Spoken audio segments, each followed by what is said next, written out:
So if I could just start, Martin, I actually got a question that probably applies to both of you, but since we just left from Martin, I'd kind of put it to you first. The work is very much rooted in a specific urban and cultural context, not least because from where it comes from, Belgium. In that country, in past generations, there's a history of using good materials. The use of stone and hardwoods and tiles, materials that, in a sense, are worth actually getting back into use again. Um, and in some cases, and when we look around the world, there's a question on how adaptable this work might be to other countries. And so probably you partly answered it by just showing that map of other countries. But I suppose there is a question around, are there countries that have tremendous potential to adapt and deconstruct and reuse building materials, and other countries where there is very little potential? And what are the factors that control, I guess, this scalability and this idea about where it can expand in other parts of the world? Okay, so yes, it's a very big question, of course, but let me give you a few examples. Like, well, of course, a major factor is the access to new materials. If you're in a space where it's easier to truck in concrete pavers than to pick them up from the streets, then that's what's going to happen. A second factor is, of course, the labor cost. I didn't mention it in my lecture, but we have this informal sort of benchmark, which is like, if you hire a skilled worker to pick up concrete pavers for one day, and you see how much pavers he can palletize, and then you see what that skilled worker has costed you for the one day as compared to the cost of the paver. It's a sort of an index, and in Belgium it's totally impossible. It's much more expensive to hire somebody to just pick up. I mean, these are pavers that are positioned without mortar, without any form of binder. Just picking up the paver costs more than buying a new one by a factor of 2, maybe even to 1.5. This is a totally different situation, for instance, in Bulgaria or Romania, which is just 1,000 or 2,000 kilometers away from here. I can imagine that there's many contexts in which this is a different given. And then there's a third factor, which is the one that architects and engineers obsess about, of course, mostly, is the impact of the building technology. We found, for instance, that in the US there is a very active salvage industry for timber. And it is mostly because, well, so many houses are timber framed. There's such a big aftermarket for the materials. So much of that wood is very high quality. And there is a very interesting tax, is, from a fiscal point of view, is quite interesting to set up a non-profit that salvages wood for various reasons.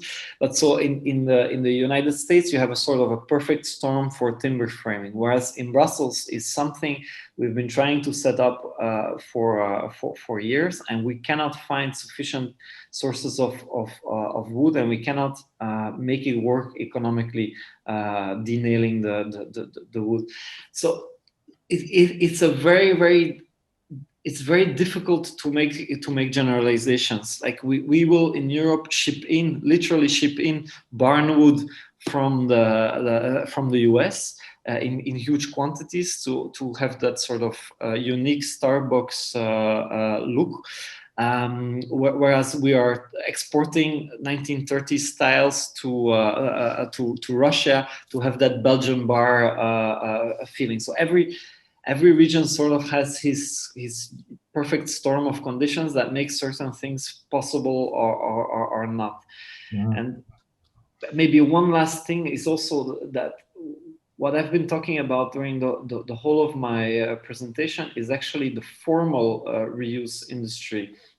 Besides that, of course, you have a huge part of the reuse economy, which is an informal one, which is, for instance, Romanian, Bulgarian, Polish workers on building sites shipping home electrical components from these demolitions, or using them in an informal way. Well, informal to me in any case, and so we haven't investigated, or we haven't worked on that at all.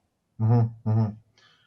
That's very interesting. I guess the with all of those different factors you've raised, I guess there's one sort of slightly binary kind of consideration in all this is that on the one hand you have a potential market that creates demand, and you can see how that demand can grow somewhat organically and what have you over time. On the other hand, you have potentially regulation. So you basically have either bottom up or top down kind of scenario, or a carrot or a stick kind of scenario.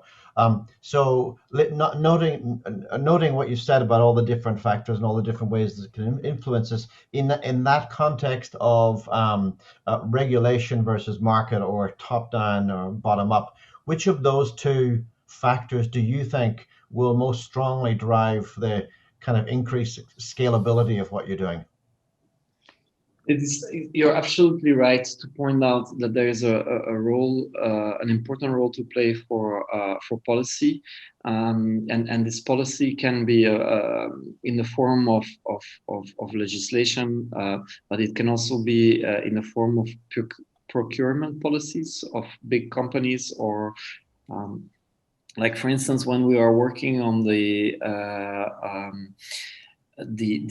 refurbishment of the Philips Tower. So that's like a 40,000 square meter tower that has set an ambition to spend about a few percent, I don't know exactly, a few percent of their budget on salvage material.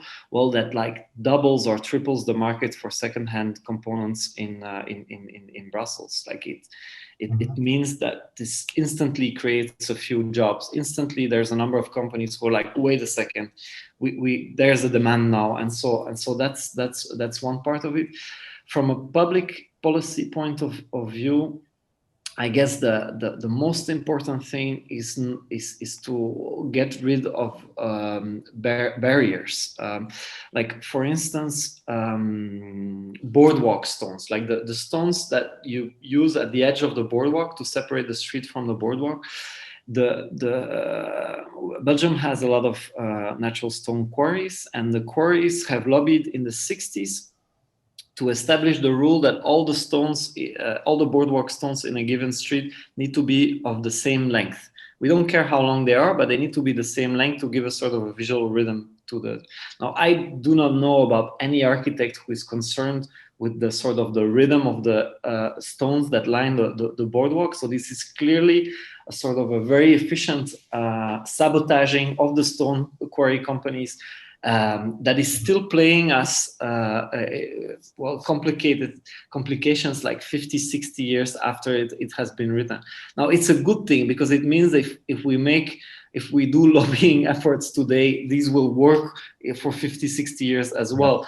But we need to, at one point, it takes a lot for an administration that has been prescribing same length boardwalk stones for decades. All of a sudden, if you ask them why, they don't know why, but changing that rule implies a risk. Like you don't know. Maybe there's some kind of machine they use, or you don't know what it's going to imply. So just changing that is like a 6 months research process to do it. And that's the stuff we need to do. Like, we need to go through all of those stupid rules and kind of establish what is valid in all of that.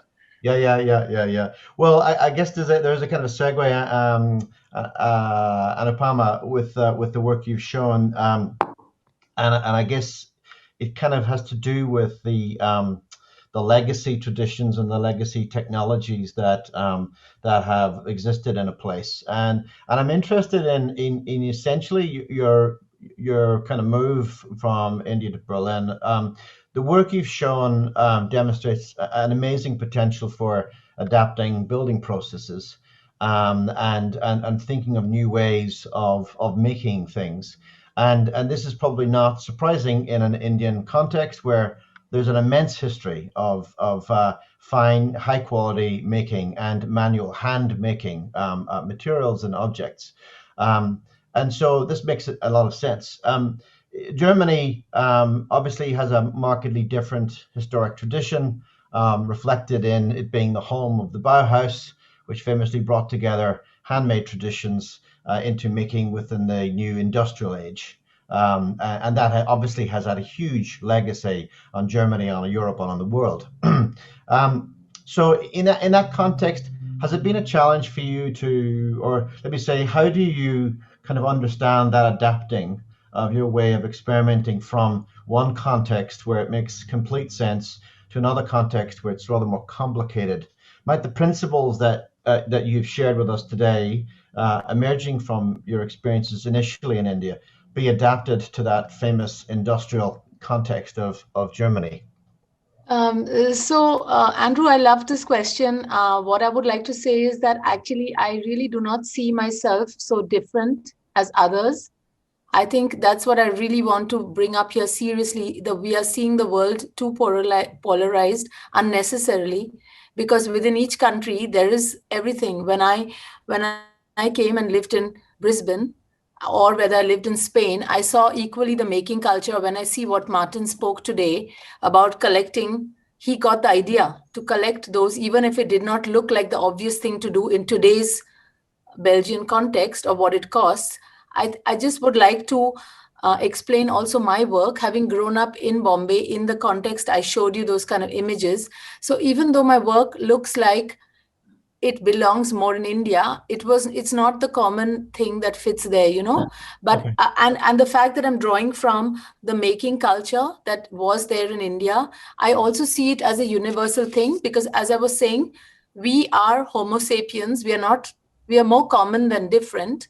It's just that the cultural context, the climatic context, and all those differences that you mentioned are also prevalent inside India, in very little kilometers away. And when I work in Berlin, when I came here after the reunification, I noticed that there are parallel initiatives where people do things, and there are things that the architect gives them through the developer.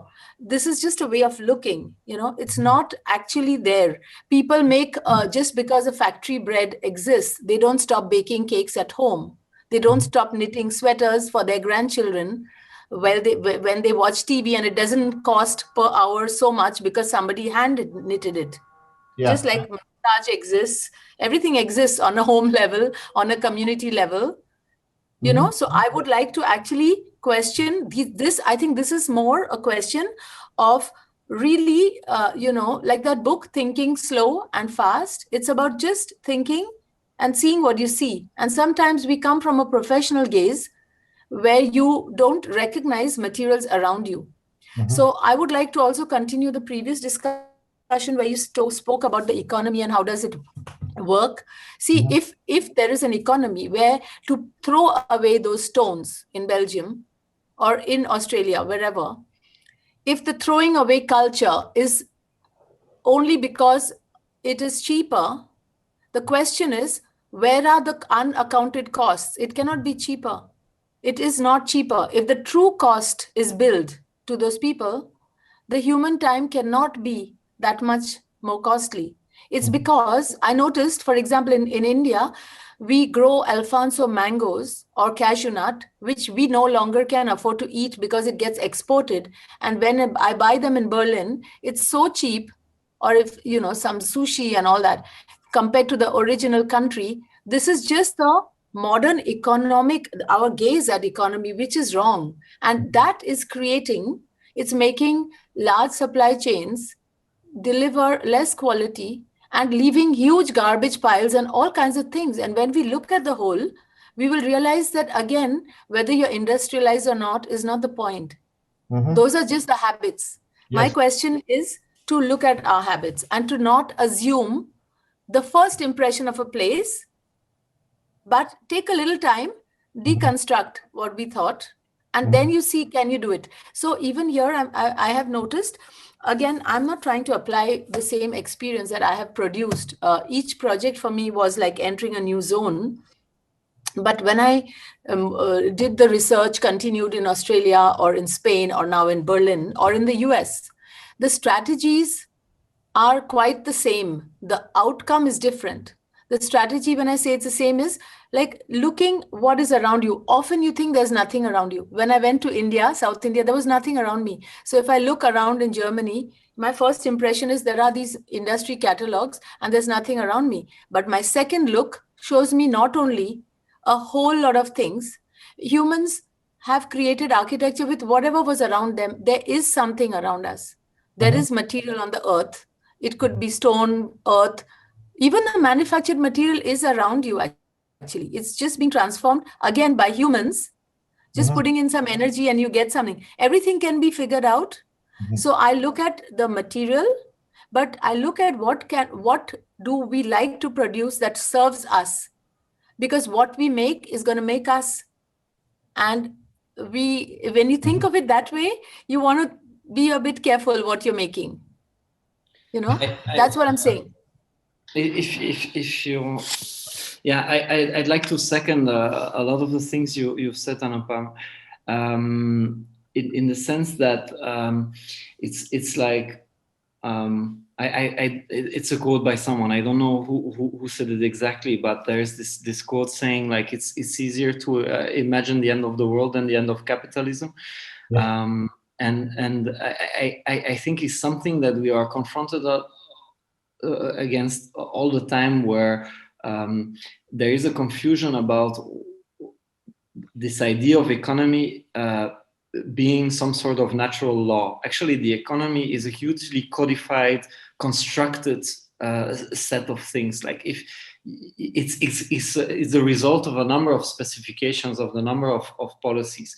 If the demolition cost, like as a society in Brussels, we are collectively subsidizing demolition because we allow them access to roads. We do not take into account the noise production, the businesses that go that have to close when a big building like that goes down, and so on and so on. So if we should just stop subsidizing these demolition practices, all of a sudden, like I'm not asking for money for the good practices. I'm saying like if we would just charge what it costs to do a demolition at that scale, it would be unbelievable. I wouldn't have to do anything else than that. And so, but that said, it doesn't mean that like. That still doesn't answer the question about how you can change this economic system. Like how, as architects, as designers, as human beings, how can we interfere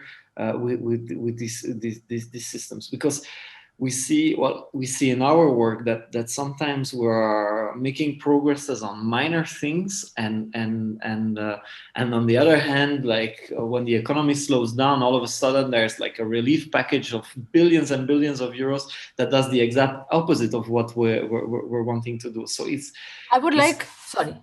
No, go ahead. I would like to just continue what you said and suggest also a real solution, which I do see as practical. Look, I would like to give 2 examples. One is when I lived with the solar powered in my house, everything for the whole time I lived in the hut and in that other house, it was all decentralized power supply from my own solar panels. Now, what happens is the mainstream, you talked about subsidizing. This is very important for collective life. The normal grid power is not cheaper. It is only the end user is paying a less part and the government is subsidizing the entire thing. When I buy my solar panel, they are not giving me the proportionate subsidy today because I'm a minority. I'm setting another trend. So I'm going to have to bear all that brunt because of my idealism, that thing. But when I show this lifestyle over many years and more people do it, then it is being considered and the subsidies are not enough. The other people are not being made to pay their price for creating the polluting way of life. And we are paying that. So is that why we should stop doing it? Mm-hmm. Of course, it's not fair and things. But if you go into that negative feeling, life will pass us by if we wait for them to change. I just feel you have to do what you believe in, and you save elsewhere.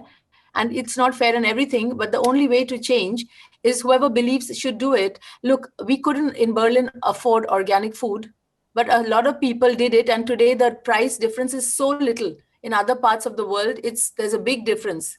Mm-hmm. But in Germany, now not. It's very, very doable to eat a little bit less and then eat healthy. And then that's what is becoming the mainstream. So it's just a question of looking at it that way. All the norms, like you said, all the economy is man-made construct. So are all the norms. How did we manage to stop smoking overnight in public spaces? Somebody made a rule. Today there's a COVID rule and all of us are ready to go Zoom. The older generation and all, the Zoom was available. We were using it for long in our practice to communicate. It's the adaptability I spoke about. We are adaptable. We have to know what are the natural laws. And here's a world we've created where people are ready to go against gravity when they design some architecture you see in the renderings. Gravity is not seeming like a real law. The finiteness of the natural materials on the planet doesn't seem, our body is not being taken as a limit. But man-made constructs are being taken as a given. Mm-hmm. So it's about just a little bit of being open-minded, courageous, and integrity, to just live and create what we believe in. Because if we decide that the throwing away is not an option, then everything will realign. So long as we allow, we know what is wrong and we still do it, that is a big problem. And I really would ask architects at least to not do it, because we know it would feel so bad. It feels really shit at the end of the day that you contributed to a thing knowing that it was not good for you or anyone else. And we still do it. I was going to ask you both really about, in a sense, the agency of the profession to make the changes that we're all talking about, and maybe to ask both of you what are the factors that maybe are slowing or not really enabling the profession to move fast enough, and what we might do to encourage a greater change than sooner. So within architects. Well, that's more or less what I was. It's what I was going to answer to Anupama's previous remark, is that when we started rotor deconstruction, so as I said, we did in 2008 we did this first studies, and then in 2011 a metabolic study, and so we knew what kind of materials, what kind of quantities we would be dealing with, and so on. We had a very good knowledge of that of that situation. But then it took till 2014 to actually start rotor deconstruction. And in that period, it's not that we were not doing anything. It's we were trying to convince others to do it, telling them, like, here's the data, look, you can make it work economically, you just need to get some starting capital and so on. And nobody was sort of following us. And then when we started rotor deconstruction in the beginning, selling materials directly from the building site, I remember that we had this joke in the office saying, like, you know what, this is a theater play. We're going to buy Teslas or rent Teslas and drive around in them, and we're going to appear like successful businessmen, and this is going to be our business plan, and everybody's going to want to do it just because somebody is making money out of it.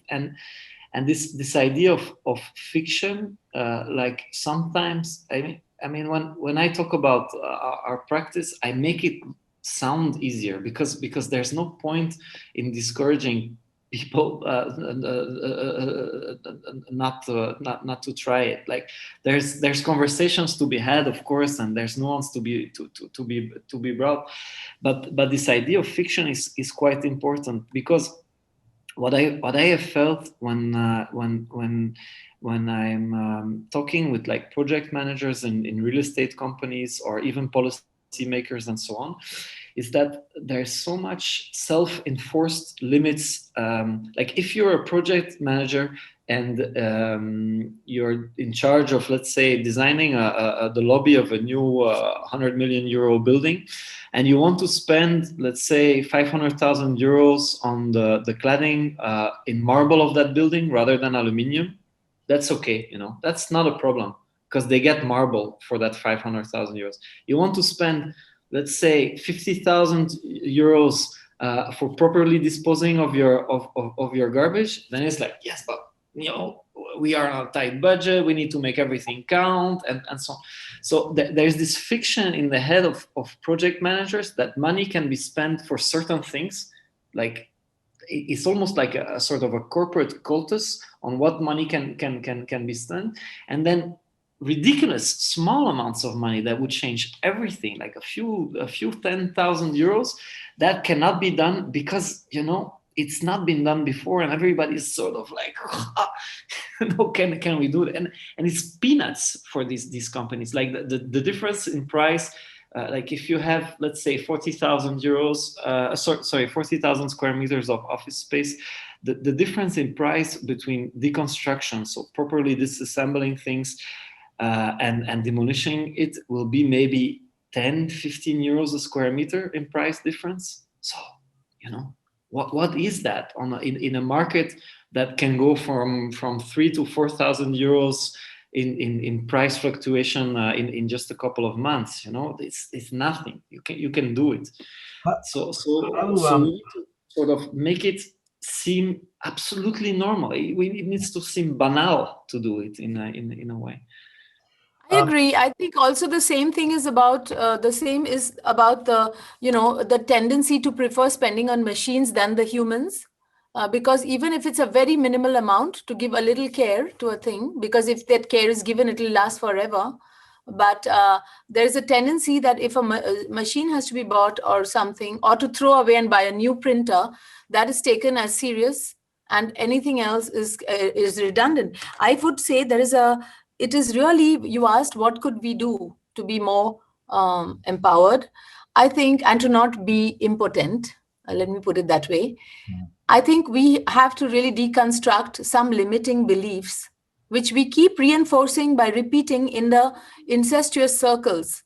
The people out there are much more open than even the architects, because they got so used to perhaps justifying the things you surrendered, and then the tendencies to justify why you did it, rather than speak optimistically about what you could do. And I think so the simple thing is, even in schools, etc., it's very important to give the good news. And however small, how many ever people are doing it, like I feel so good talking here with Maarten and see what he's managed, and these are the type of things we need to spread, because if it took us that much effort, it'll take the others less effort if we can share. And that's why I'm saying we need to go towards collaboration rather than competition, because in the competitive world, people are holding back and not sharing what they discovered, and they're just justifying the wrong practice by repeating and making it the norm, which is a human construct.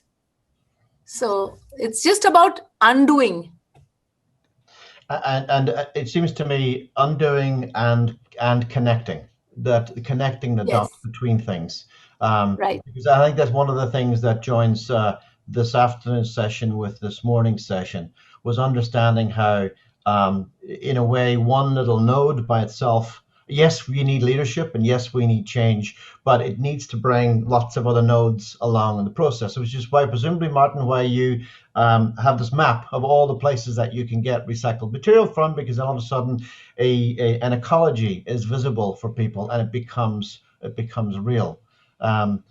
But it is interesting to see that idea of something is affordable or not affordable, something that will last and is worth the money, depending on what time frame you put on it, and how much of those horizons are entirely arbitrary, or at least if not arbitrary, they are invented in a past generation and are just still with us as a legacy that we're trying to work through.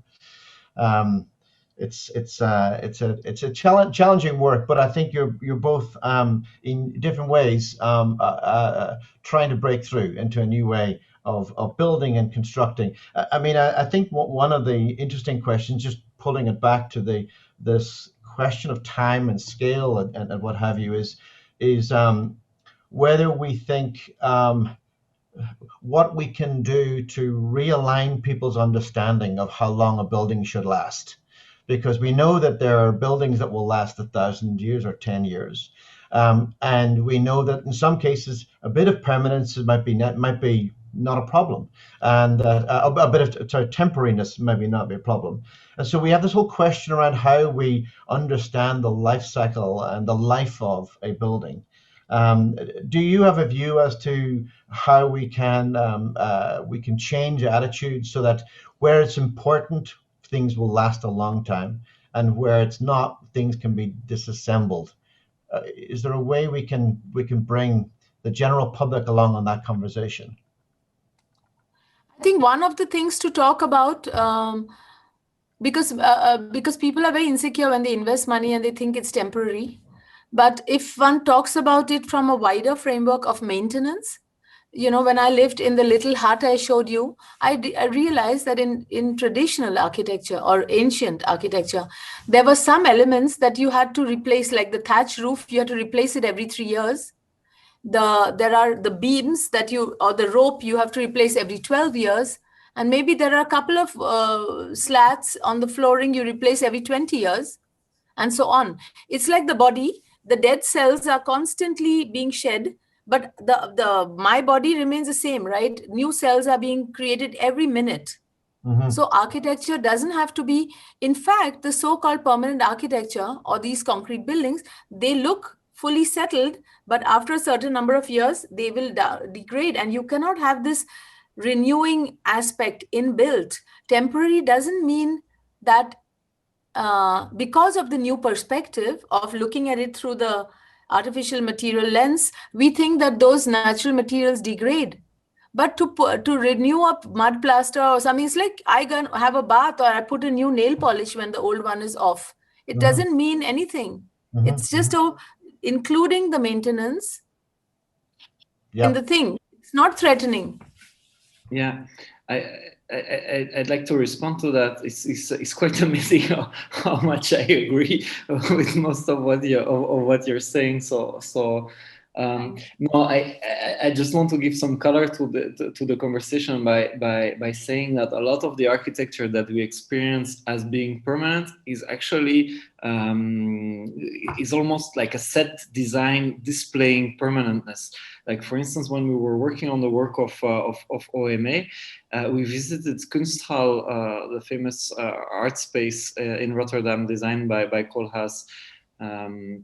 At the beginning of his career, and we went there on a Monday because it's the only day we could we had left, and so they opened the space especially for us, and we were received by the maintenance workers, and they told us they were painting the walls, repatching the walls white every Monday. Every Monday the institution is closed and the walls are white because somebody is painting them every week.